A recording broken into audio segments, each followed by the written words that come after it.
Hello students, myself Vinod Bihari, Director and Co-founder of CY Academy. CY Academy is initiated by the most renowned, trusted and stable team of director. जैसा कि आपको पता है CY Academy में 6 directors का panel है और सभी जो डायरेक्टर्स है अपने अपने सब्जेक्ट के एक्सपर्ट और हाईली क्वालिफाइड है. Being a faculty of chemistry, अगर केमिस्ट्री की अगर बात किया जाए तो chemistry is very important subject for JEE and NEET. JEE और नीट में केमिस्ट्री का जो है काफ़ी इंपॉर्टेंस रोल है. विदाउट केमिस्ट्री आप जेई हो या नीट का एग्जाम हो, मेडिकल हो या इंजीनियरिंग हो, आप बहुत अच्छा रैंक प्रेडिक्ट नहीं कर सकते हैं. इसलिए आपको एनी हाउ जो होगा वो केमिस्ट्री को स्ट्रॉन्ग करना ही पड़ेगा. ध्यान रहे, केमिस्ट्री काफ़ी इजी सब्जेक्ट है. केमिस्ट्री में आराम से स्कोरिंग किया जा सकता है. केमिस्ट्री में मैक्सिमम एक्यूरेसी लाया जा सकता है और मैक्सिमम टाइम का सेविंग किया जा सकता है. लेकिन लोगों का केमिस्ट्री के बारे जो है ओपिनियन है वो डिफरेंट टाइप का है. कुछ लोगों का तो डायरेक्टली मानना है कि केमिस्ट्री जो समथिंग जो है बिल्कुल ही जो कह सकते हैं केमिस्ट्री जो है मेमोरी बेस्ड है. कुछ लोगों तो इतना तक कह देते हैं कि केमिस्ट्री नो डाउट ये मिस्टीरियस सब्जेक्ट है. बट ऐसा कुछ नहीं है. केमिस्ट्री जो है काफ़ी इंटरेस्टिंग सब्जेक्ट है. हाँ, मेमोरी बेस्ड कहना 100% ये तो खैर राइट नहीं है. अगर देखा जाए तो केमिस्ट्री का जैसा जैसा लोगों का ओपिनियन आया है उसके अकॉर्डिंग लोगों ने केमिस्ट्री को 3 पार्ट्स में डिवाइड भी किया है. केमिस्ट्री को हम लोग 3 पार्ट्स में डिवाइड करते हैं, फिजिकल, ऑर्गेनिक एंड इनऑर्गेनिक. तीनों का अगर देखा जाए तो फिजिकल, ऑर्गेनिक, इनऑर्गेनिक सभी का डायरेक्शन भी जो है अलग अलग है. इसलिए केमिस्ट्री को वही स्टूडेंट कंट्रोल कर सकता है जो स्मार्ट हो. स्मार्ट इन द सेंस कहने पर लुक वाइज स्मार्ट नहीं होना चाहिए, वो माइंड वाइज स्मार्ट होना चाहिए. कहने का मतलब क्या है, अगर फिजिकल है तो मैथमेटिकली है, मैथमेटिकली अप्रोच होना चाहिए. ऑर्गेनिक है तो something reasoning based, either logic based होना चाहिए. अदर इनऑर्गेनिक है तो सम एक्सपेरिमेंटल फैक्ट हो, आइदर हम लोग डायरेक्ट कह सकते हैं कि inorganic that's a real science है. तो ऐसी सिचुएशन में अगर हम लोग देखा जाए तो तीनों को अगर कोई अगर स्टूडेंट अगर कंट्रोल कर रहा है तो नो डाउट ही इज अ स्मार्ट पर्सन. वो स्मार्ट स्टूडेंट ही कर सकता है. वैसा स्टूडेंट अगर जो डायरेक्टली केवल दिन रात मैथ ही पढ़ रहा है तो उसका जो अप्रोच होगा वो मैथमेटिकली अप्रोच हो जाएगा. बट केमिस्ट्री में ऐसा क्या है कि केमिस्ट्री में तीनों का अलग अलग डायरेक्शन है. अब तीनों को टाइम बिंग आपको चेंज करना पड़ेगा. और ये जो हमारे डायरेक्टली रियल लाइफ में भी ये बहुत ज़्यादा हमारा जो होगा ये डायरेक्ट अफेक्ट करता है. जैसे रियल लाइफ की अगर बात किया जाए, अगर हमारा अगर लाइफ का अगर डायरेक्शन अगर वन वे हो जाएगा तो हम लोग बहुत कुछ नहीं कर सकते हैं. जैसे अभी मान के चलो, अभी जो अभी सिचुएशन अकॉर्डिंग अगर देखा जाए कि अभी हम लोग को जैसे अगर लॉकडाउन के पीरियड में अगर घर में रहना है तो ये भी तो एक लाइफ का ही पार्ट है ना कि अचानक हमें अगर ऑर्डर दिया गया कि घर में रहना है तो घर में रहना है तो हम अपने आप को एडजस्ट कर लिए. तो जस्ट लाइक केमिस्ट्री भी ऐसे ही कुछ है, हमारे रियल लाइफ से डायरेक्ट ही मिलता जुलता है. लाइक अगर फिजिकल की अगर बात किया जाए, फिजिकल मैथमेटिकली अप्रोच है तो अगर जिस स्टूडेंट का मैथमेटिक्स अच्छा है उसको मैथमेटिकल अप्रोच से बना लिया. फिर अगर उसमें करा है फिजिक्स में कोई ऑर्गेनिक में कुछ करा है लॉजिकल भी है तो उसका जिसका लॉजिक भी स्ट्रॉन्ग होना चाहिए, इधर कुछ एक्सपेरिमेंटल फैक्ट भी है. इनऑर्गेनिक की अगर बात करें तो समथिंग मेमोरी बेस्ड भी है और कुछ हमने एक्सपेरिमेंटल फैक्ट भी है. तो हमारा माइंड जो है वो डिफरेंट डायरेक्शन में जा रहा है, लेकिन हम लोग सभी को एट ए मोमेंट हम लोग कंट्रोल कर पा रहे हैं. तो नो डाउट जो भी केमिस्ट्री को अगर अच्छी तरह से हैंडल कर पा रहा है स्मार्ट स्टूडेंट, इधर काफ़ी अच्छा स्टूडेंट हो सकता है. अच्छा, विदाउट केमिस्ट्री जैसे हमने बताया कि बहुत ज़्यादा हम लोग बेटर रैंक एक्सपेक्ट नहीं कर सकते हैं. ये सबसे स्कोरिंग सब्जेक्ट है, बहुत ईजी, बहुत कम समय में देकर हम लोग बहुत ज़्यादा आउटपुट ले सकते हैं. इसलिए केमिस्ट्री की अगर बात किया जाए अभी के सिचुएशन को देखते हुए, अभी जो लॉकडाउन का पीरियड है उस पीरियड में अगर देखते हुए अगर बात किया जाए तो फिजिकल, ऑर्गेनिक, इनऑर्गेनिक में से तीनों को हम लोग कोई ना कोई ऐसे सब्जेक्ट को अभी हम लोग चूज कर लें जिससे हम लोग मैक्सिमम आउटपुट ले सकते हैं. तो इन तीनों सब्जेक्ट में अगर देखा जाए तो ऑर्गेनिक एक ऐसा सब्जेक्ट है जिसमें मिनिमम डाउट्स होता है और मैक्सिमम इसमें जो ऑर्गेनिक में होता है वो थ्योरी और प्रॉब्लम साथ साथ चलता है. इसलिए बहुत ज़्यादा हेल्प लेने की ज़रूरत नहीं है. अब आराम से वीडियो को देखेंगे उससे सारी चीज़ें हमें समझ में आ जाएगा. और टोटली ये थ्योरेटिकल सब्जेक्ट होता है, इसमें कोई ऐसा न्यूमेरिकल बेस्ड होता नहीं, कोई मैथमेटिकल अप्रोच है नहीं कि हमें बहुत ज़्यादा हेल्प लेने की ज़रूरत पड़े. आराम से हम लोग वीडियो लेक्चर को देख के और हम लोग आराम से ऑर्गेनिक को सीख सकते हैं. तो ऑर्गेनिक में जैसे लोगों का ओपिनियन है कि भाई व्हाट इज ऑर्गेनिक केमिस्ट्री, तो लोगों का कहना है कि study of carbon and their compound that's called organic chemistry. But actually देखा जाए organic chemistry is not a formative science, it required to generate about feelings. So realization is the best way to learn organic chemistry. Realization is the best way to learn organic chemistry. That means you have to feel realise करना पड़ेगा, feel करना पड़ेगा। Without feelings आप chemistry, organic chemistry में बहुत अच्छा आप नहीं कर सकते हैं। One who is memorise he cannot help especially when the problem discussed in IIT and other competition examination। कोई ऐसा भी स्टूडेंट कहेगा नहीं हम पूरा सब कुछ रिएक्शन को याद ही कर लें, पॉसिबल नहीं है। So you have to feel, आपको फील करना पड़ेगा। और ऐसे ऐसे समय में, इस पीरियड में हम लोग क्यों ना ऑर्गेनिक को ऐसा समझ ले कि आराम से हम लोग देख देख के उसका वीडियो को देख के, आइदर हम लोग धीरे धीरे थ्योरेटिकल पार्ट है पढ़ के आराम से ऑर्गेनिक को हम लोग रियलाइज कर सकते हैं, फील कर सकते हैं। ठीक है, तो हम लोग ऑर्गेनिक में स्टार्ट करते हैं। ज़्यादा टाइम ना लेके हम लोग डायरेक्ट ऑर्गेनिक में अगर देखा जाए, हम लोग आपने बेसिक अगर पढ़ना चाहेंगे तो हमने जो अपना प्रीवियस लेक्चर है उसको हम लोग चाहे तो कोई स्टूडेंट पढ़ सकता है। बट 12th वाले स्टूडेंट के, अगर आप 12th पास वाले स्टूडेंट की अगर बात किया जाए तो जीओसी से आपका ऑर्गेनिक, एक्चुअल ऑर्गेनिक शुरू होता है। बाकी जो भी जिनको भी बेसिक देखना है, आइदर नोमेनक्लेचर पढ़ना हो, आइदर आइसोमेरिज पढ़ना हो, तो हमने ऑलरेडी जो है वीडियो जो बनाया हुआ है वो आपको डाउनलोड करके आप आराम से उसको आप देख सकते हो। बट हम लोग स्टार्ट करेंगे जीओसी से। जीओसी का जो होगा सबसे इंपॉर्टेंट रोल है ऑर्गेनिक केमिस्ट्री में, और जीओसी में सबसे पहला टॉपिक जो आता है आपका आता है रेजोनेंस। रेजोनेंस हम लोग यहीं से स्टार्ट करेंगे ऑर्गेनिक को। रेजोनेंस, रेजोनेंस जो है सबसे इंपॉर्टेंट टॉपिक है ऑर्गेनिक में। विदाउट रेजोनेंस आप ऑर्गेनिक के बारे थिंक नहीं कर सकते हो। अगर आपको रेजोनेंस अगर अच्छी तरह से अगर समझ में आ गया तो आराम से आप कोई भी बुक दिया जाए आप ऑर्गेनिक को थोरली स्टडी कर सकते हो। सब कुछ इसी से होता है। अगर आपको रेजोनेंस अच्छी तरह समझ में आ गया तो समझ लीजिए आपका 50% ऑर्गेनिक केमिस्ट्री जो होगा यहीं पे खत्म हो गया। आपको 50% ऑर्गेनिक केमिस्ट्री अच्छी तरह से समझ में आ गया। इसलिए इसका इम्पोर्टेंस को देखते हुए हम लोग इसमें थोड़ा सा अगर ध्यान देंगे तो आराम से हम लोग रेजोनेंस को अच्छी तरह से सीख सकते हैं। और अगर रेजोनेंस अच्छी तरह सीख गए तो बस इसी का हम लोग को एप्लीकेशन ही करना है। और अगर एप्लीकेशन करना है तो बाद में हम लोग देखते जाएंगे, लेकिन सब कुछ यही है, इसी का एप्लीकेशन हमें आगे करना है। तो अगर हम लोग रेजोनेंस की अगर बात किए, जब इतना इंपॉर्टेंट टॉपिक है तो क्यों ना हम लोग रेजोनेंस को देखते हैं ये होता क्या है। What is resonance? रेजोनेंस कहते क्या है? तो एक्चुअली ये जो रेजोनेंस टर्म्स आया है ये फिजिक्स के वर्ड से आया है। फिजिक्स में एक्चुअली रेजोनेंस होता क्या है, टू वेव है, और टू वेव के इंटरफेरेंस से जो डेवलप होता है उसी को हम लोग रेजोनेंस कहते हैं। कहने का मतलब टू वेव है और इन दोनों वेव के इंटरफेरेंस से जो डेवलप होता है उसी को रेजोनेंस कहते हैं। रेजोनेंस का हिंदी मीनिंग जो होता है वो अनुनाद होता है। रेजोनेंस का हिंदी मीनिंग क्या होता है? अनुनाद होता है। तो रेजोनेंस को हम लोग कहते हैं ये टू वेव है और दो वेव के इंटरफेरेंस से जो डेवलप होता है उसी को हम लोग रेजोनेंस कहते हैं। रेजोनेंस कहता है resonance is a intramolecular process. What is resonance? Resonance is a intramolecular process. Intramolecular means क्या होगा? Purely hypothetical and intellectual process है। मतलब resonance is a imaginary process. क्या है? Resonance is a intramolecular process, purely hypothetical and intellectual process है in which only change in position of pi bonds और non bonding electron. Resonance में सिर्फ और सिर्फ हम लोग करते क्या है? पाई बॉन्ड के पोजीशन को चेंज करते हैं और नॉन बॉन्डिंग इलेक्ट्रॉन के पोजीशन को चेंज करते हैं, but not change in the position of any atom और ग्रुप। कोई भी ग्रुप और एटम के पोजीशन को हम लोग चेंज नहीं करते हैं।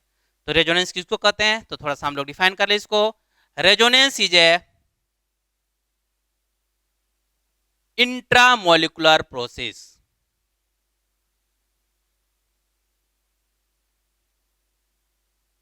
Resonance is a intramolecular process, मतलब प्योरली हाइपोथेटिकल और प्योरली इंटेलेक्चुअल प्रोसेस या इमेजिनरी प्रोसेस है। Resonance is a intramolecular process in which हम लोग करते क्या है? First only change in position of, only change in position of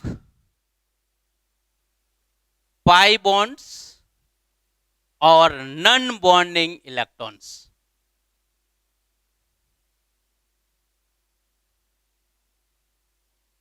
resonance is a intramolecular process in which only change in position of pi bonds और non bonding electrons। सिर्फ और सिर्फ हम लोग पाई बॉन्ड्स और नॉन बॉन्डिंग इलेक्ट्रॉन वैसा electron जो bonding में पार्टिसिपेट नहीं करता है, जिसको हम लोग लोन पेयर कर सकते हैं। तो कराए रेजोनेंस में हम लोग सिर्फ और सिर्फ पाई बॉन्ड के पोजीशन को चेंज करते हैं, only change in position of pi bonds और non bonding electron, but second not change in the position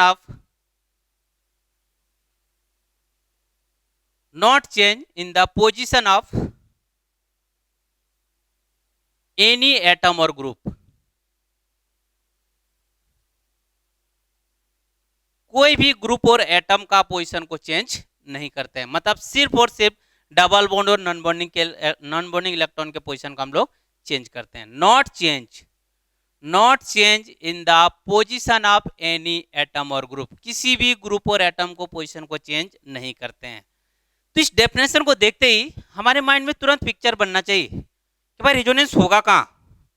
तो करा रेजोनेंस में क्या करते हैं, only change in position of pi bond के पोजीशन को चेंज करते हैं। दैट इज हमारा माइंड में तुरंत क्लिक करना चाहिए कि रेजोनेंस कहाँ हो सकता है। Resonance can be possible if pi bonds are present, मतलब रेजोनेंस वही हो सकता है जहां पे पाई बॉन्ड रहा हो, तभी तो पाई बॉन्ड के पोजीशन को चेंज करेंगे। अगर पाई बॉन्ड है ही नहीं तो रेजोनेंस या पाई बॉन्ड के पोजीशन को चेंज करने की बात नहीं करेंगे। मतलब रेजोनेंस जब भी होगा तो डबल या ट्रिपल बॉन्ड में होगा, सिंगल बॉन्ड में कभी भी रेजोनेंस पॉसिबल नहीं होगा। इन जनरल अगर देखा जाए, अगर अभी तक यही कर रहा है कि change in position of pi bond, तो या तो डबल बॉन्ड होगा या ट्रिपल बॉन्ड होगा। It is very clear that it appears that resonance can be possible, resonance is possible if pi bonds are present।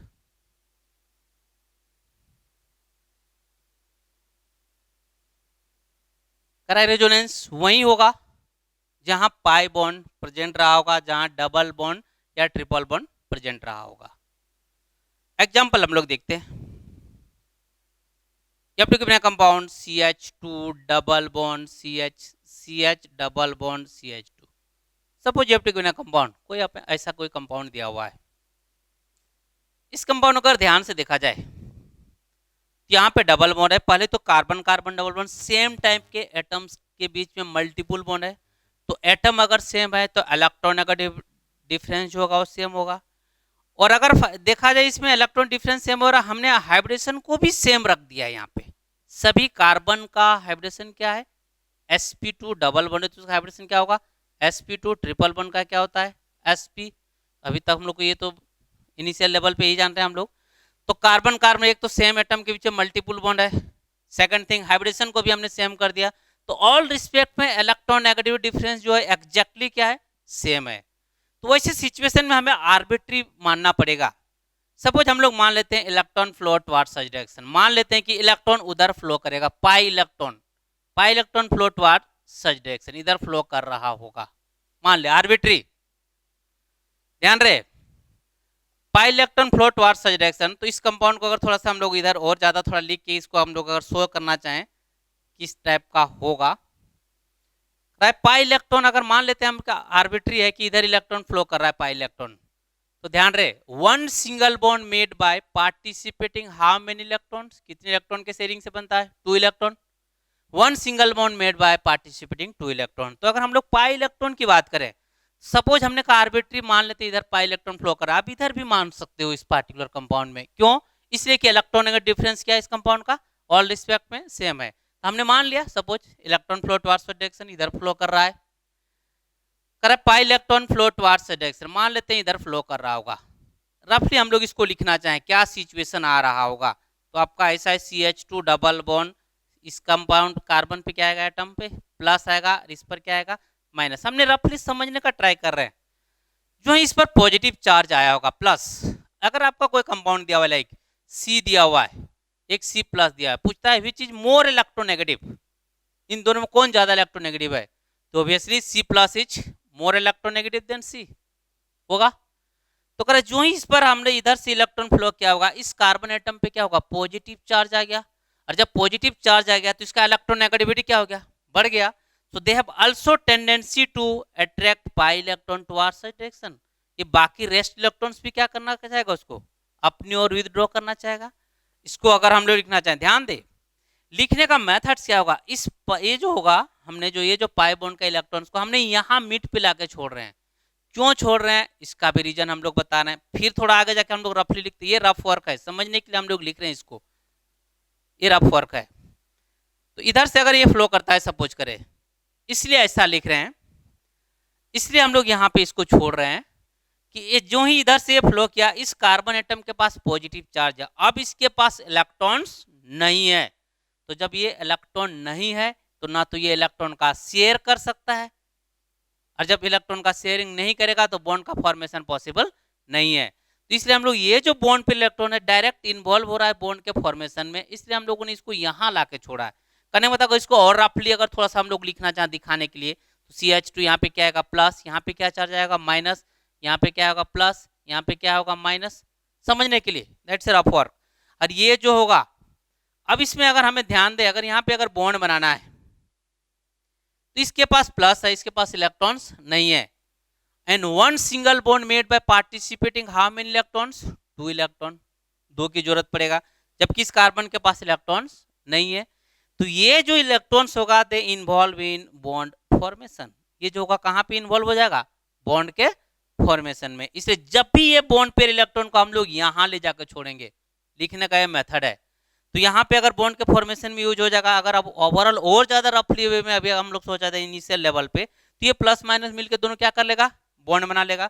और इस तरह करके अगर ये प्लस माइनस दोनों मिलके बॉन्ड बना लिया, तो इस कंपाउंड का जो वन स्ट्रक्चर आ जाएगा CH2 plus, CH double bond CH CH2 minus, this negative charge either bond pair electron involve in bond formation, लिखने का मेथड से होगा। तो इस कंपाउंड का एग्जैक्ट स्ट्रक्चर ये होगा अगर इलेक्ट्रॉन फ्लो करेगा इस डायरेक्शन में। तो अगर कोई कहे नहीं इलेक्ट्रॉन इधर से फ्लो करा दें, इधर भी अगर इधर फ्लो कर जाए इलेक्ट्रॉन्स इस डायरेक्शन में, तो इस डायरेक्शन में फ्लो हो जाएगा, तो क्या यहाँ पे नेगेटिव आ जाएगा और यहाँ पे क्या आएगा पॉजिटिव आएगा। तो अनदर एक पॉसिबिलिटी बन सकता है CH2 minus CH double bond CH CH2 plus होगा। ये सब रफ वर्क है, हमने जस्ट समझने के लिए लिख रहे थे इनिशियल लेवल पे। ये मतलब इस कंपाउंड का स्ट्रक्चर जो होगा ये बन सकता है, आइदर इस कंपाउंड का अनदर स्ट्रक्चर ये बन सकता है। रेजोनेंस को लिखने का तरीका है क्या, ये both side arrow, both side arrow दे रहे हैं, मतलब क्या इस कंपाउंड से इसको बना सकते हैं और फर्दर इस कंपाउंड से हम लोग अगर इधर से मूव कराएंगे तो फिर से एक कंपाउंड बन सकता है। तो जब भी वन स्ट्रक्चर से अगर अनदर स्ट्रक्चर में जाएंगे you have to give both side arrow, लिखने का मेथड है बोथ साइड एरो देंगे। जब भी ये बॉन्ड पेयर को छोड़ना है तो हम लोग इस मिड में इस बॉन्ड पे जाकर छोड़ना है, ना कि इस कार्बन पे छोड़ना है। अगर इस कार्बन पे लेंगे तो ये गलत हो जाएगा, क्योंकि this bond pair involve in bond formation. ध्यान दे, अब डेफिनेशन को हम लोग मैच कराते हैं। रेजोनेंस इंट्रामोलिकुलर प्रोसेस है, बिल्कुल करा इंटेलेक्चुअल और हाइपोथेटिकल प्रोसेस है। कैसे हाइपोथेटिकल है, हमने आर्बिट्री मान लिया कि इलेक्ट्रॉन फ्लो कर रहा होगा इधर सपोज, तो यहाँ पे क्या चार्ज क्रिएट होगा नेगेटिव, यहाँ पे क्या होगा positive. Rest electron also flow, तो यहाँ पे भी नेगेटिव नेगेटिव पॉजिटिव दोनों मिलके बॉन्ड बनाया होगा। मतलब प्योरली हाइपोथेटिकल ऐसा लग रहा है ना कि इलेक्ट्रॉन फ्लो कर रहा है। किसी ने देखा है क्या तो इलेक्ट्रॉन मूव कर रहा है? नहीं, इसलिए करा है that's a intramolecular process, purely hypothetical और इंट्रामोलिकुलर है। Only change in position of pi bond, सिर्फ हम लोग पाई बॉन्ड के पोजीशन को चेंज करते हैं। इस कंपाउंड में डबल बॉन्ड का पोजीशन यहाँ पे है, इससे ये बना तो डबल बॉन्ड का पोजीशन यहाँ पे है, तो डबल बॉन्ड का पोजीशन जो है क्या हो गया चेंज हो गया। तो only change in position of pi bond, सिर्फ पाई बॉन्ड के क्या करते हैं हम लोग पोजीशन को चेंज करते हैं, but not change in the position of any atom और ग्रुप। कोई भी ग्रुप और एटम के पोजीशन को हम लोग चेंज नहीं करते हैं। कहने का मतलब अगर जो कार्बन यहाँ है वही कार्बन एग्जैक्टली यहाँ पे भी है, कार्बन एटम के पोजीशन पे कोई चेंजिंग नहीं हुआ है। तो हम लोग कहते हैं कि रेजोनेंस में सिर्फ और सिर्फ हम लोग पाई बॉन्ड के पोजीशन को चेंज करते हैं, not change in the position of any atom और ग्रुप। किसी भी ग्रुप और एटम का पोजीशन को चेंज नहीं करते हैं, और इसलिए कहते हैं कि रेजोनेंस में जो न्यूक्लियस का चेंज जो होता है वो नहीं होता है। अगर आगे जाके और भी टर्म्स मिलता है तो रेजोनेंस में न्यूक्लियस का चेंज नहीं होता है, only change in position of pi bond, सिर्फ हम लोग पाई बॉन्ड के पोजीशन को चेंज करते हैं। कुछ और एग्जांपल्स लेते हैं।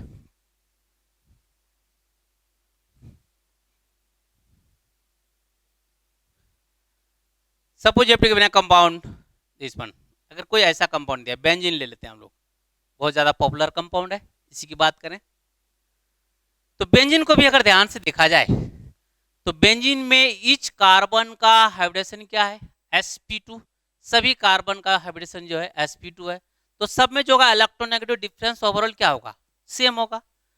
तो जब भी अगर रेजोनेटिंग अगर जो भी अगर स्ट्रक्चर अगर डिफरेंट ड्रॉ करना है तो कोई भी two conjugative pi bond either इन दोनों को ले सकते हैं, आइदर इन दोनों, या कोई भी टू कंजुगेटिव पाई बॉन्ड को ओपन करेंगे तभी तो पाई बॉन्ड के पोजीशन को चेंज करेंगे। तो मान लेते हैं suppose electron flow towards such direction, arbitrary हमने मान लिया, तो अगर इलेक्ट्रॉन इस डायरेक्शन में फ्लो कर रहा है तो इसको हम लोग यहां से, तो फिर यहाँ पे क्या चार्ज आया होगा, positive charge, rest electron also flow towards such direction.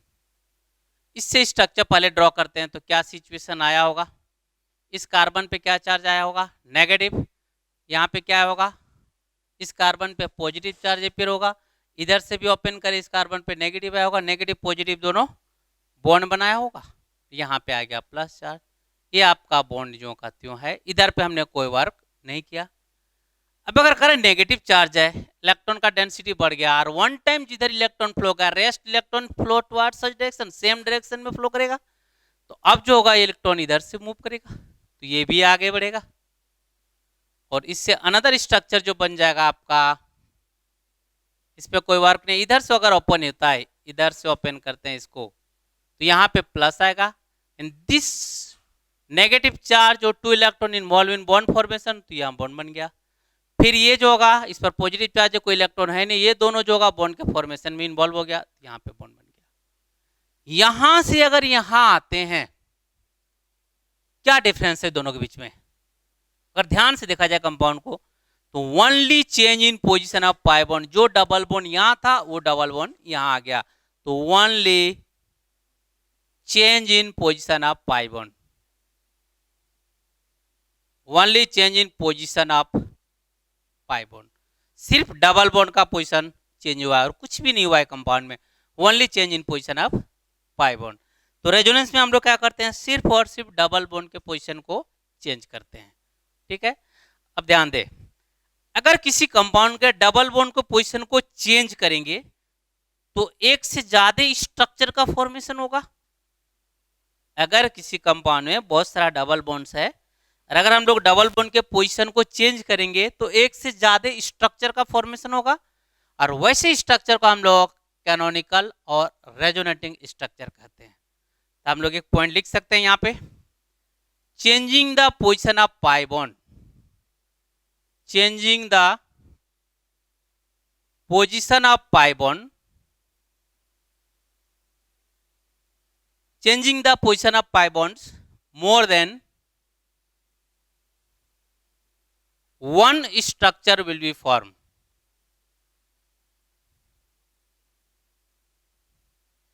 Changing the position of pi bond more than one structure will be formed, which is called canonical structure, canonical और रेजोनेटिंग स्ट्रक्चर।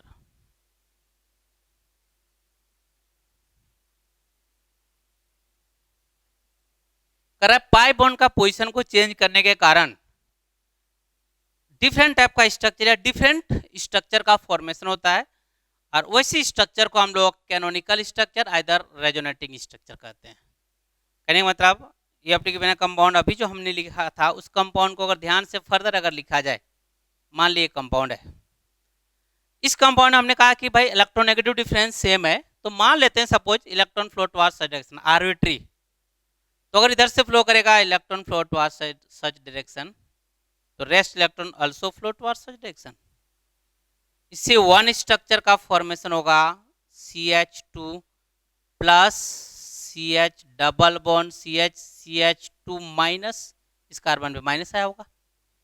कोई कहेगा नहीं electron also flow towards such direction, इधर भी जा सकता है, तो रेस्ट अनदर इधर भी जा सकता है, तो rest electron also flow towards such direction, और अनदर स्ट्रक्चर बनेगा आपका CH2 minus CH double bond CH2 plus. अब कह रहा है चेंजिंग द पोजीशन, अगर यहां से अगर हम लोग यहां आते हैं तो क्या डिफरेंस है, सिर्फ डबल बॉन्ड का पोजीशन को चेंज कर रहे हैं, कोई ग्रुप और एटम का पोजीशन को चेंज हम लोग नहीं कर रहे हैं। तो कह रहा है पाई बॉन्ड के position, changing the position of pi bond के पोजीशन को चेंज करने के कारण जो भी डिफरेंट स्ट्रक्चर बनता है उसको हम लोग रेजोनेटिंग और कैनोनिकल स्ट्रक्चर कहते हैं। तो ये सभी जो है इसका रेजोनेटिंग स्ट्रक्चर है, रेजोनेटिंग और कैनोनिकल स्ट्रक्चर। इधर अगर हम लोग इसी कंपाउंड की बेंजीन की अगर बात किया जाए तो बेंजीन में हम लोग क्या करते हैं, change in position of pi bond के पोजीशन को हम लोग चेंज करते हैं और इससे जो स्ट्रक्चर बनता है आपका, तो इसको हम लोग कैनोनिकल स्ट्रक्चर्स और रेजोनेटिंग स्ट्रक्चर कहेंगे। तो changing the position of pi bond more than one structure will form and such structures are called resonating structure और कैनोनिकल स्ट्रक्चर। ध्यान रहे, रेजोनेंस में सिर्फ और सिर्फ हम लोग पाई बॉन्ड के पोजीशन को चेंज करते हैं और कुछ भी इसमें नहीं होता है। Next point, canonical structures, canonical और resonating structures are imaginary. Canonical structures are imaginary. Actually they do not exist.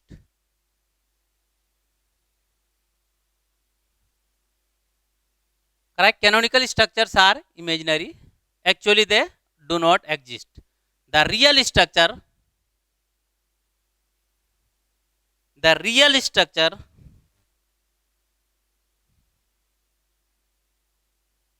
is the hybrid of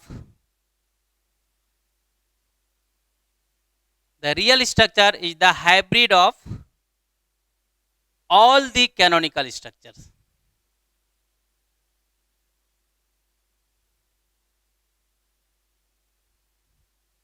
Correct? Canonical structures are imaginary. Correct, canonical जो होगा प्योरली हाइपोथेटिकल और imaginary है, actually में ये exist नहीं करता है, लेकिन ये बनता क्या है, कब बनता है, तो अगर इसको अगर कैनोनिकल को बनाना है तो you have to given certain temperature, either कुछ कंडीशन देना पड़ेगा तभी बनता है।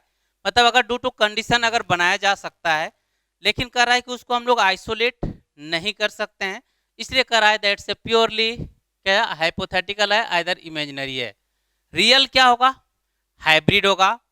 रियल स्ट्रक्चर क्या होगा, हाइब्रिड होगा। एक्चुअल में ये एग्जिस्ट करता है और हाइब्रिड में जो होगा वो सभी कैनोनिकल स्ट्रक्चर का जो होगा वो कंट्रीब्यूशन। हाइब्रिड बनता कैसे है, डिफरेंट टाइप के, अगर हम लोग किसी भी हाइब्रिड, किसी भी चीज़ का हाइब्रिड की बात करें तो उस डिफरेंट टाइप के स्पीसीज अगर को मिलाने से जो बनता है उसको हाइब्रिड कहते हैं। आइदर डिफरेंट टाइप का, अगर हम लोग फूड की बात करें उसमें भी हाइब्रिड का हम लोग प्रोडक्शन करते हैं, हाइब्रिड में ज़्यादा हेल्ड होता है। तो हाइब्रिड में करा है हम लोग का, अगर हाइब्रिड किसको कहते हैं तो करा डिफरेंट टाइप के कैनोनिकल स्ट्रक्चर के मिक्सिंग से जो बनता है उसी को हम लोग हाइब्रिड कहते हैं, और एक्चुअली यही जो होता है वो रियल होता है। तो कहने का मतलब अभी जो एग्जांपल लिए थे इसी को अगर हम लोग कंटिन्यू करें, ऐसे कुछ लिखा हुआ था CH2 डबल बॉन्ड CH2, इसका ऑल पॉसिबल स्ट्रक्चर ड्रॉ करें तो suppose arbitrary electron one time flow towards such direction, so one possible structure will appears CH2 plus CH double bond CH2 minus, only change in position of pi bond। कोई कहेंगे नहीं इधर से भी electron flow कर सकता है इस पार्टिकुलर कंपाउंड में, इसलिए कि इलेक्ट्रोनेगेटिव डिफरेंस सेम है, तो अनदर स्ट्रक्चर भी इससे बन सकता है CH2 minus CH double bond CH2 plus. All are canonical structure, ये जो सभी है एक दूसरे का कैनोनिकल स्ट्रक्चर है और रेजोनेटिंग स्ट्रक्चर है, all are canonical structure. Real जो होगा, रियल में सभी का कंट्रीब्यूशन होगा CH2 CH2, और हाइब्रिड में सभी का कंट्रीब्यूशन होगा जो कि आपका रियल होगा। अगर ये कंट्रीब्यूट करेगा तो इन दो पार्टिकुलर पोजीशन पे डबल बॉन्ड्स का कैरेक्टर है, तो you have to given a double bond character. अगर ये भी अगर स्ट्रक्चर अगर कंट्रीब्यूट करेगा तो ये मिड में डबल बॉन्ड का करेक्टर है, इससे मिड में भी डबल बॉन्ड का करेक्टर आएगा। अब इसमें करा प्लस और माइनस आर्बिट्री है, तो इसमें भी हम लोग अभी जो फिलहाल डेल्टा प्लस और डेल माइनस ये आर्बिट्री हम लोग लिख सकते हैं, that's called resonance hybrid. Resonance hybrid तो क्या करा, canonical structures are imaginary. Imaginary है, क्यों इमेजिनरी है? अगर हमें देखा जाए इस कंपाउंड में, तो अगर इस कैनोनिकल स्ट्रक्चर बनता कैसे होगा, तो अगर इससे एक कंपाउंड बना होगा तो मान लेते हैं हम लोग कि आर्बिट्री सपोज ये जो होगा बॉन्ड पर इलेक्ट्रॉन शिफ्टेड टुवर्ड्स कार्बन, इधर शिफ्ट हो रहा होगा, तो इस पर क्या होगा, पॉजिटिव चार्ज एपियर हो रहा होगा। फिर इसका भी बॉन्ड पर इलेक्ट्रॉन इधर शिफ्ट हो रहा होगा, इस पर नेगेटिव चार्ज एपियर होगा, नेगेटिव पॉजिटिव दोनों मिलकर बॉन्ड बना रहा होगा, और इस तरह इस कंपाउंड का जनरेट या फॉर्मेशन हुआ होगा। मतलब प्योरली हाइपोथेटिकल हम लोग ऐसा इमेजिन कर सकते हैं ऐसा हो रहा होगा, बट एक्चुअली जो रियल में होगा कंपाउंड इसी फॉर्म में रहता है, हाइब्रिड के फॉर्म में रहता है। यही एक्चुअल में इसका जो है एक्चुअल पोजीशन है, या एक्चुअल जो इसका स्टैंड यही है। यहां से अगर हम लोग एनर्जी देंगे तो कंपाउंड जो होगा डिफरेंट जो होगा स्टेज को ये फॉलो करेगा, आइदर डिफरेंट पाथ को फॉलो करेगा। इनमें से आपस में जो सबसे ज्यादा स्टेबल होगा, यहाँ से एनर्जी देंगे तो सबसे पहले उस पाथ को उस स्टेज को फॉलो करेगा या उस स्ट्रक्चर को अडेप्ट करेगा, फिर फर्दर एनर्जी देंगे तो कुछ और स्टेज को जाएगा। तो ओवरऑल देखा जाए तो इन सभी का इंडिपेंडेंट जो होगा एग्जिस्टेंस पॉसिबल नहीं है, लेकिन कंपाउंड जो होगा इसी फॉर्म में रहता है, ये रियल है, ये ग्राउंड स्टेट में रहता है। इस तरह अगर बेंजीन के भी अगर बात किया जाए, अभी जो हमने लिखा था बेंजीन की अगर बात किया जाए, तो बेंजीन का अगर हमने कैनोनिकल स्ट्रक्चर लिखा तो only change in position of pi bond, सिर्फ हम लोग क्या करते हैं पाई बॉन्ड के पोजीशन को चेंज करते हैं, तो इसका कैनोनिकल स्ट्रक्चर ये बनेगा। हाइब्रिड में करा सभी का कंट्रीब्यूशन होता है, अगर ये कंट्रीब्यूट करेगा तो डबल बॉन्ड का कैरेक्टर इस दोनों तीनों प्लस पे एपियर होगा, मतलब डबल बॉन्ड कैरेक्टर यहाँ होगा, फिर यहाँ होगा, फिर यहाँ होगा। अगर ये भी कंट्रीब्यूट करेगा तो डबल बॉन्ड का कैरेक्टर जो होगा पूरे में होगा, and that's your resonance hybrid. और इसी को हम लोग इसलिए इस फॉर्म में लिखते हैं।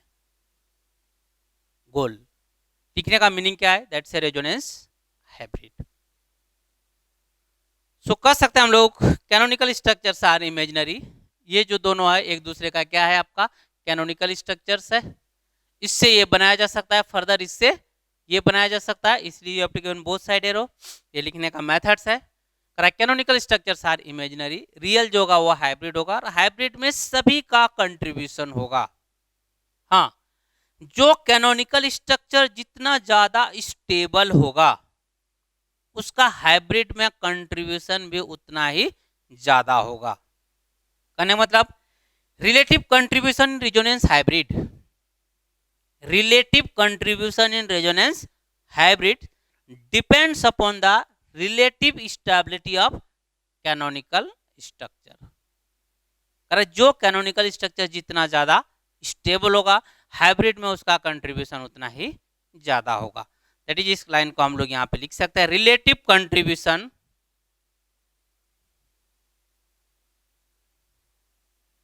Contribution in resonance hybrid depends upon the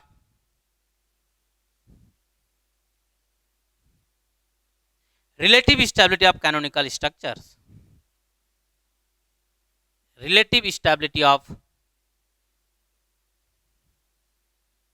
canonical structure और resonating structure। जो कैनोनिकल स्ट्रक्चर जितना ज्यादा स्टेबल होगा उसका हाइब्रिड में कंट्रीब्यूशन उतना ही ज्यादा होगा। सो हमें याद रखना है, माइंड में रखना है, canonical structures are imaginary, actual में रियल जो होता है वो हाइब्रिड होता है, और हाइब्रिड में जो होगा वो सभी कैनोनिकल स्ट्रक्चर का कंट्रीब्यूशन होता है। और कंट्रीब्यूशन में भी हम देखते हैं जो कैनोनिकल स्ट्रक्चर जितना ज़्यादा स्टेबल होगा उसका हाइब्रिड में जो होगा वो रिलेटिव कंट्रीब्यूशन का जो रेट भी होगा या उसका जो अमाउंट भी होगा वो ज़्यादा होगा। नेक्स्ट पॉइंट की अगर बात किया जाए, resonance hybrid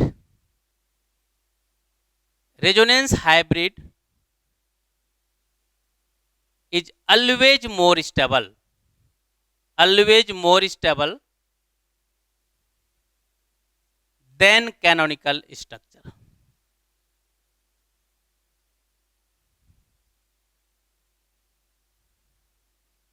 Resonance hybrid is always more stable than canonical structure. Hybrid करा हमेशा ज्यादा स्टेबल होगा कैनोनिकल स्ट्रक्चर, इसलिए कि हाइब्रिड क्या होगा, ग्राउंड स्टेट में होता है. तो करा resonance hybrid is always more stable than canonical structure. Hybrid हमेशा ज्यादा स्टेबल होगा कैनोनिकल स्ट्रक्चर से. कहने का मतलब ये टू गिवन एग्जांपल, अगर ध्यान से देखा जाए, ये टू गिवन बेंजीन रिंग. इसका अगर हम लोग कैनोनिकल स्ट्रक्चर ड्रॉ करना चाहें तो कैनोनिकल स्ट्रक्चर में हम लोग करते क्या है, only change in position of pi bond. सिर्फ हम लोग पाई बॉन्ड के क्या करते हैं, पोजीशन को चेंज करते हैं. तो only change in position of pi bond, इसका कैनोनिकल स्ट्रक्चर ये होगा. रेजोनेंस हाइब्रिड जो होगा, हाइब्रिड में सभी का कंट्रीब्यूशन होगा. ये भी कंट्रीब्यूट करेगा, ये भी कंट्रीब्यूट करेगा. That's your resonance hybrid. ये रेजोनेंस हाइब्रिड है. अगर इसका स्टेबिलिटी को अगर हम लोग कंपेयर किया जाए,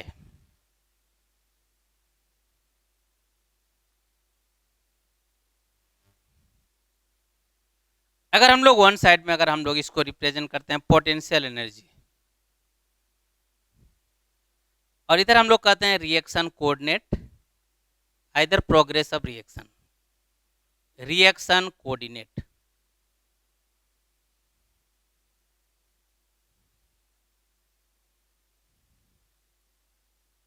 इधर प्रोग्रेस ऑफ रिएक्शन.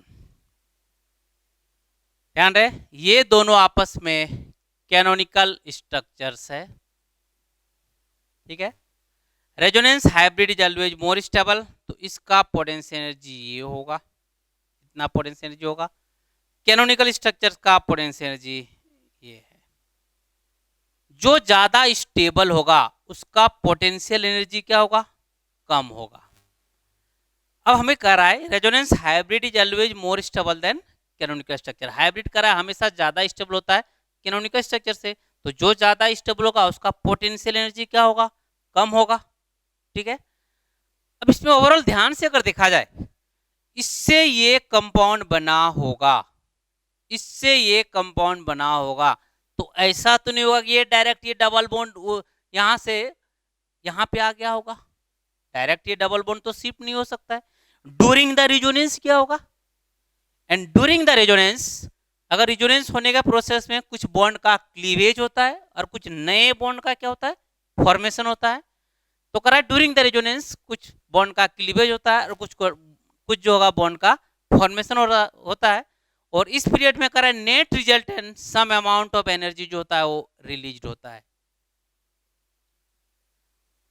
तो करा ड्यूरिंग द रेजोनेंस या during the process of resonance some amount of energy released, that's called resonance energy. इसी को हम लोग क्या कहते हैं, रेजोनेंस एनर्जी. ध्यान दे, the amount of energy release, amount of energy release through the process of resonance. Resonance होने के प्रोसेस में, क्योंकि रेजोनेंस होने के प्रोसेस में कुछ बॉन्ड का क्लीवेज होता है और कुछ नए बॉन्ड का फॉर्मेशन होता है.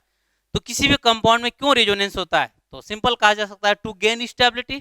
स्टेबिलिटी को गेन करने के लिए वो कंपाउंड क्या करता है, रेजोनेंस करता है. और रेजोनेंस में होता क्या है कि ड्यूरिंग द रेजोनेंस कुछ बॉन्ड का क्लीवेज होता है, कुछ नए बॉन्ड का फॉर्मेशन होता है. और ड्यूरिंग द करा resonance some amount of energy released मतलब क्या, डेल्टा एच क्या होगा, नेगेटिव होगा. तो करा amount of energy release through the process of resonance, that's called resonance energy. करा रेजोनेंस होने के प्रोसेस में जितना एनर्जी रिलीज होता है उसी को हम लोग रेजोनेंस, ध्यान रहे रेजोनेंस होने के प्रोसेस में. तो रेजोनेंस होने के प्रोसेस में तो किसी कंपाउंड में जितना ज्यादा डबल बॉन्ड होगा, जितना ज्यादा डबल बॉन्ड होगा उतना ही ज्यादा रेजोनेंस होगा. और जितना ज्यादा रेजोनेंस होगा उतना ही ज्यादा रेजोनेंस एनर्जी रिलीज होगा. और जितना ये रेजोनेंस एनर्जी रिलीज होगा उतना ही ये कंपाउंड नीचे आएगा, तो उसका पोटेंशियल एनर्जी क्या होगा, डिक्रीज करेगा. मतलब कह सकते हैं जितना ज्यादा रेजोनेंस होगा उतना ज्यादा रेजोनेंस एनर्जी रिलीज होगा. अब कितना ज्यादा रेजोनेंस होगा डिपेंड करेगा कि कितना ज्यादा उसमें इन जनरल कहा जाए तो कितना ज्यादा डबल और ट्रिपल बॉन्ड है. क्योंकि जितना ज़्यादा डबल ट्रिपल बॉन्ड होगा उतना ज़्यादा रेजोनेंस होगा और उतना ज़्यादा रेजोनेंस एनर्जी रिलीज होगा इनिशियल लेवल पे, और उतना ही कंपाउंड जो होगा स्टेबल होगा। दैट इज हम लोग कह सकते हैं रेजोनेंस एनर्जी का अगर डेफिनेशन देखा जाए किसको कहते हैं, resonance energy. Resonance energy the amount of energy released, the amount of energy released, the amount of energy released through the process of resonance, through the process of resonance,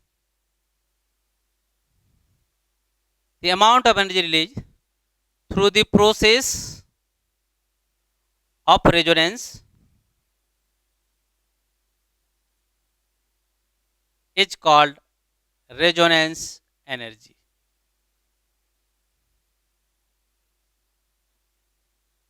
The amount of energy released through the process of resonance is called resonance energy.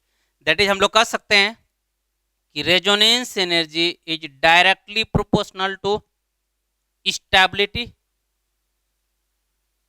अगर resonance energy बढ़ेगा, ये data अगर बढ़ेगा, ये delta H, तो ये compound और नीचे आएगा। तो वैसे सिचुएशन में इसका जो पोटेंशियल एनर्जी होगा इस कंपाउंड का वो घटेगा, और अगर पोटेंशियल एनर्जी घटेगा तो स्टेबिलिटी क्या होगा, बढ़ेगा।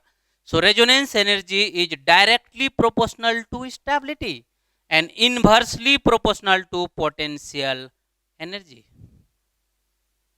Resonance energy is directly proportional to stability. जितना ज्यादा रेजोनेंस एनर्जी होगा उतना ही कंपाउंड ज्यादा स्टेबल होगा। कितना ज्यादा रेजोनेंस एनर्जी कब होगा, जब उस कंपाउंड में ज्यादा रेजोनेंस होगा। दैट इज हम लोग कह सकते हैं greater the resonance, greater the resonance, greater the resonance, greater the resonance energy and greater the stability.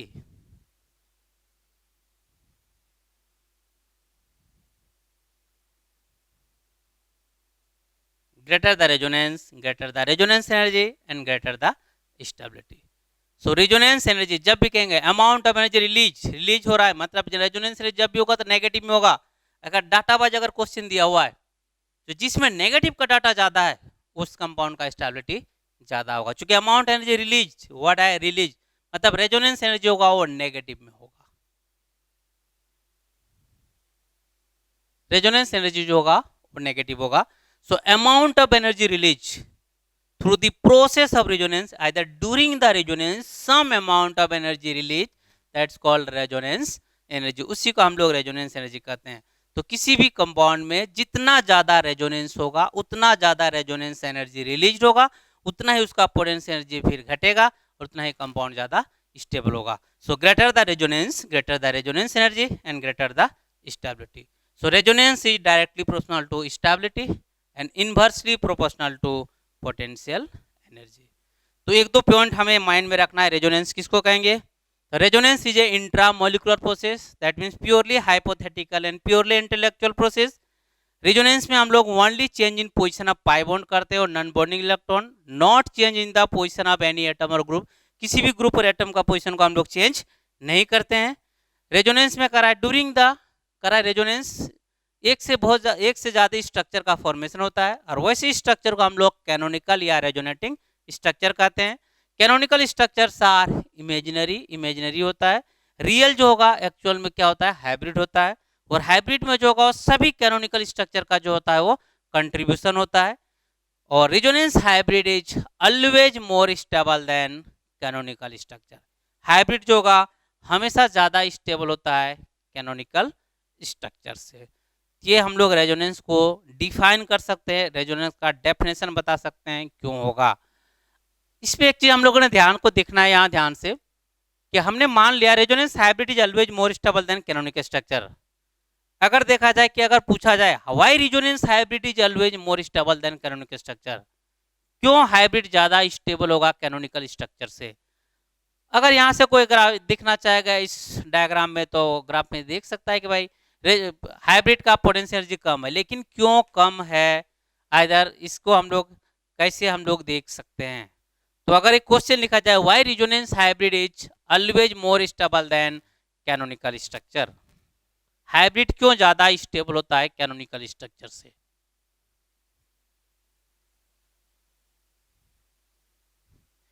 To given a question like, अगर ऐसा क्वेश्चन आता है कि why resonance hybrid, why resonance hybrid is always more stable, always, ध्यान दे, always more stable than canonical structure.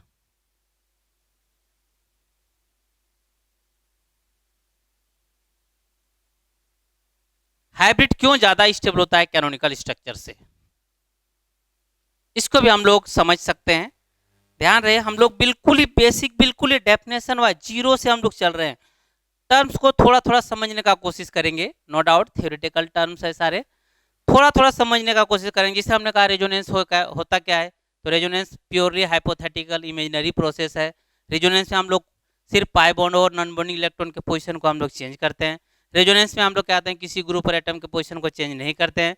तो हमारे दिमाग में तुरंत आ गया पिक्चर की रेजोनेंस कहाँ होगा, या तो डबल बॉन्ड होगा या ट्रिपल बॉन्ड होगा।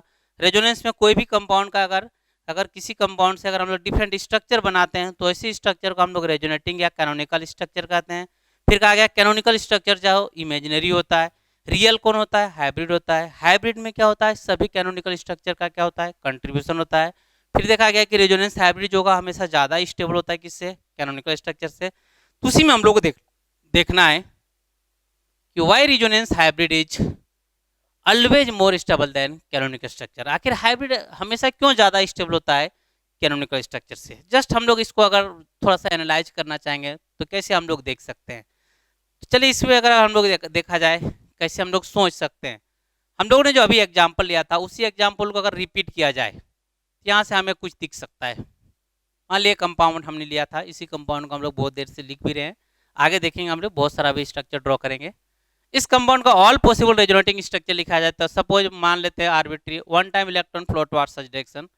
So one canonical structure CH2 plus CH double bond CH2 minus.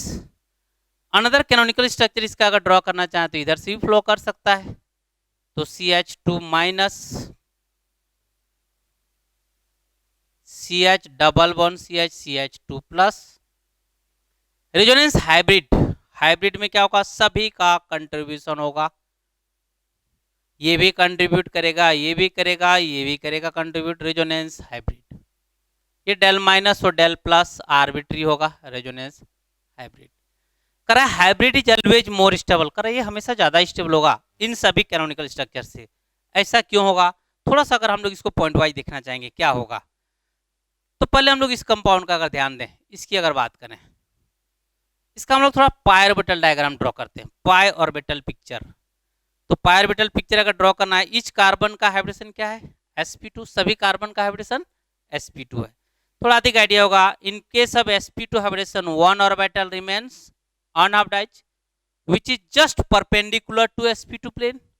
sp2 में वन ऑर्बिटल क्या होगा, अनहाइब्रिडाइज्ड होगा, और जो अनहाइब्रिडाइज्ड ऑर्बिटल्स होगा उस sp2 प्लेन के जस्ट क्या होगा, परपेंडिकुलर होगा। सिमिलरली इसका भी हाइब्रिडेशन sp2 है, तो one orbital unhybridised. Similarly sp2 one orbital unhybridized and similarly sp2 one orbital unhybridized। मान लेते हैं सभी के पास वन ऑर्बिटल जो है अनहाइब्रिडाइज्ड है। Let us now consider this unhybridised orbital, sir मान लेते हैं ये pz है सभी में, अभी मान लें pz है। इस कंपाउंड को ऑर्बिटल डायग्राम हम लोग पाई ऑर्बिटल डायग्राम ड्रॉ कर रहे हैं। pz laterally overlapping one pi bond is form, pz के साथ ओवरलैप करेगा तो वन पाई बॉन्ड इसका फॉर्मेशन होगा। इसमें भी pz overlap with pz to form another pi bond, इन दोनों के भी ओवरलैपिंग से उस पाई बॉन्ड का फॉर्मेशन होगा। क्योंकि हम लोग पाई बॉन्ड कैसे बनता है, अनहाइब्रिडाइज्ड ऑर्बिटल के लेटरली ओवरलैपिंग से बनता है। अब इसका अगर हम लोग पाई ऑर्बिटल डायग्राम ड्रॉ करना चाहेंगे, इसमें भी इस कार्बन का हाइब्रिडेशन sp2 है, तो वन ऑर्बिटल जो रहा होगा अनहाइब्रिडाइज्ड रहा होगा, मान लेते हैं वन ऑर्बिटल जो होगा अनहाइब्रिडाइज्ड रहा होगा। इसमें जो होगा सभी मान लेते हैं, let us now consider that से pz सभी पीजेड पीजेड है। इसमें जो होगा सभी ऑर्बिटल के बीच में ओवरलैपिंग हो रहा है, सबके बीच में ओवरलैपिंग हो रहा है, क्योंकि पाई का करेक्टर जो है पूरे में डिस्ट्रीब्यूटेड है, तो सभी के बीच में ओवरलैपिंग हो रहा है। अब अगर इसको ध्यान से देखा जाए तो इन कैनोनिकल स्ट्रक्चर, अगर कैनोनिकल स्ट्रक्चर की बात करें और रेजोनेंस हाइब्रिड की बात करें, तो in canonical structure the pi electrons are localized, locked है। In canonical structure the pi electrons are localized, इस एरिया में क्या है, लॉक्ड है। इसमें भी यहाँ पे इन दोनों के बीच में ओवरलैपिंग से बन रहा है, तो यहाँ पे भी पाई इलेक्ट्रॉन क्या होगा, लॉक्ड होगा। तो in canonical structure the pi electrons are localized, while in resonance hybrid the pi electrons are delocalized। हाइब्रिड में जो है पाई इलेक्ट्रॉन क्या है, डीलोकलाइज्ड है, पूरे के बीच, सब के बीच में ओवरलैपिंग हो रहा है। और रूल इज दैट जैसे जैसे डीलोकलाइजेशन किसी भी कंपाउंड में अगर बढ़ता है तो कंपाउंड का स्टेबिलिटी जो होगा वो बढ़ता है। तो सिंपल हम लोग कह सकते हैं in canonical structures the pi electrons are localized, while in resonance hybrid the pi electrons are delocalized, and as the delocalization increases the stability। तो पहला हम लोग कह सकते हैं, पहला पॉइंट ये होगा कि कैनोनिकल स्ट्रक्चर में पाई इलेक्ट्रॉन जो होगा लॉक्ड होता है, हाइब्रिड में पाई इलेक्ट्रॉन डीलोकलाइज्ड होता है, इसलिए hybrid is always more stable than canonical structure. Second point, अगर देखा जाए अगर कैनोनिकल स्ट्रक्चर्स है, अगर इन दोनों के बीच में ओवरलैपिंग हो रहा है और इस पाई ऑर्बिटल का फॉर्मेशन इन दोनों के बीच में ओवरलैपिंग हो रहा है, तो हम लोग कह सकते हैं in canonical structure the force act between two nucleus. In canonical structure the force act between two nucleus, either इन दोनों न्यूक्लियस के बीच में फोर्स लग रहा है, तो कह in canonical structure the force act between two nucleus, while in resonance hybrid the force act between more than two nucleus, and as the nuclear force increases the stability। तो second point हम लोग कह सकते हैं canonical structure में localised होने के कारण force act between two nucleus, दो न्यूक्लियस के बीच में आपस में फोर्स ऑफ अट्रैक्शन या रिपल्शन जो भी लग रहा है, while in resonance hybrid the force act between more than two nucleus, तो इसमें जो होगा सभी न्यूक्लियस मिल के आपस में जो होगा फोर्स लगाएगा इस पर। सेकेंड थिंग, अगर इसका हम लोग पाई क्लाउड देखना चाहेंगे तो पाई क्लाउड कैसा हो सकता है, पाई क्लाउड, इसका अगर पाई क्लाउड अगर ड्रॉ करना चाहेंगे तो CH2 CH CH CH2, ये पाई क्लाउड है, इसका पाई क्लाउड ये होगा।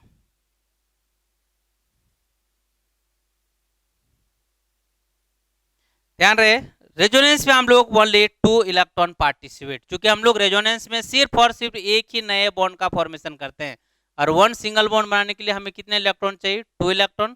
तो रेजोनेंस में जो होगा at a moment only 2 electron participate. अगर इसका हम लोग हाइब्रिड का अगर पाई क्लाउड अगर ड्रॉ करना चाहें पाई ऑर्बिटल डायग्राम में पाई क्लाउड, तो इसका जो होगा पाई क्लाउड ये होगा।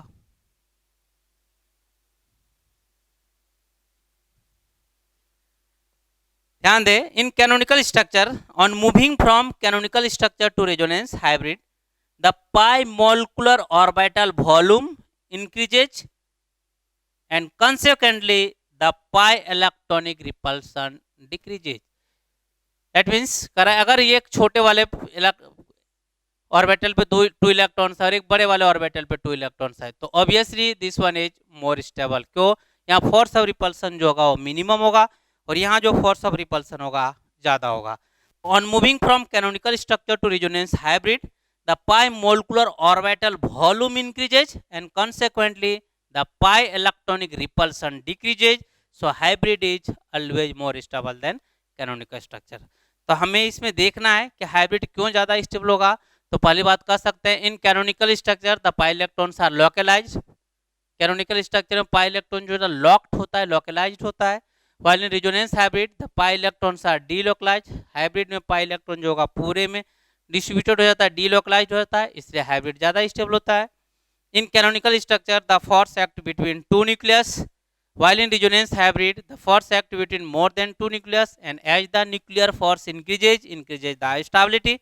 Second thing, in canonical structure, on moving from canonical structure to resonance hybrid, the pi molecular orbital volume increases, and consequently the pi electronic repulsion decreases, so hybrid is always more stable than canonical structure. इस तरह हम लोग resonance को define कर सकते हैं। Resonance का just हमने डेफिनेशन दिया कि रेजोनेंस इंट्रामोलिकुलर प्रोसेस है। रेजोनेंस में हम लोग सिर्फ पाई बॉन्ड का पोजीशन को चेंज करते हैं। रेजोनेंस में पाई बॉन्ड के पोजीशन को चेंज करने के कारण जो भी स्ट्रक्चर बनता है उसको हम लोग रेजोनेटिंग और कैनोनिकल स्ट्रक्चर कहते हैं। कैनोनिकल स्ट्रक्चर जो